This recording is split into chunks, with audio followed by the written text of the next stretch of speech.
Welcome to FearsForged. I am here to help you sleep, if you can. Tonight, I bring you a tale of horror, isolation, and the madness that lurks in the frozen wilderness. If you enjoy these stories, make sure to subscribe. Now, let's begin. I never believed in the old legends. I had heard them growing up, stories of the Wendigo, a creature that haunted the deep forests of the north, a thing that once was human but had succumbed to hunger and evil. It was just folklore, a tale to keep children from wandering into the woods. But I know better now, because I saw it, I heard it, and I barely escaped with my life. It started when my friend Daniel convinced me to go on a winter camping trip in Minnesota. He was an experienced outdoorsman, and I trusted him. We set out for the Boundary Waters, a place known for its untouched beauty and for the legends that surrounded it.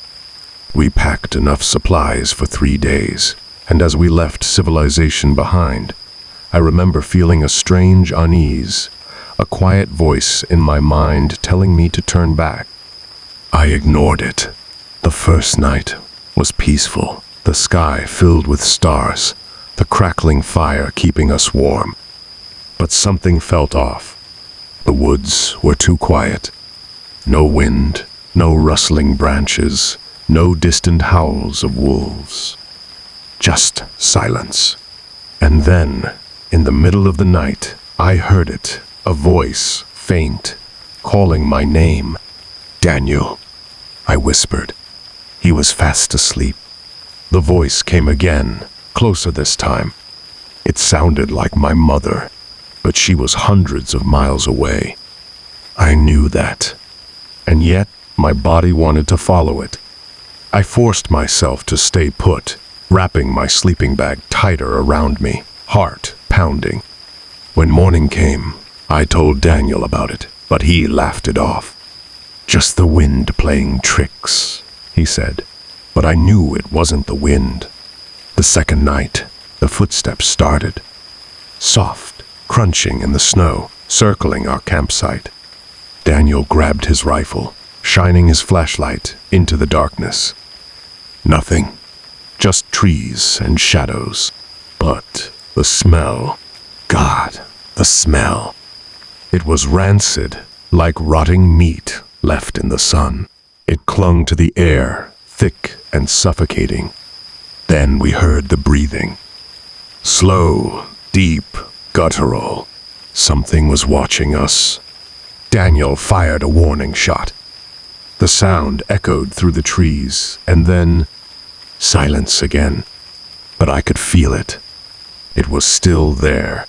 By morning, we had had enough. We packed up in record time, deciding to hike back early. But the forest didn't want to let us go. As we moved through the snow, the landscape seemed wrong. The trees bent in unnatural angles. The path twisted in ways it hadn't before. And the shadows, God, the shadows moved when they shouldn't have. Then Daniel screamed. I turned and saw him staring at something behind me. I spun around, my breath catching in my throat. It was tall, impossibly thin, its skin stretched tight over protruding bones. Its eyes, if you could call them that, were hollow pits of darkness. And its mouth was too wide, jagged teeth glistening in the weak daylight. It let out a sound, not a roar, not a growl, but something between a whisper and a scream, something that burrowed into my skull.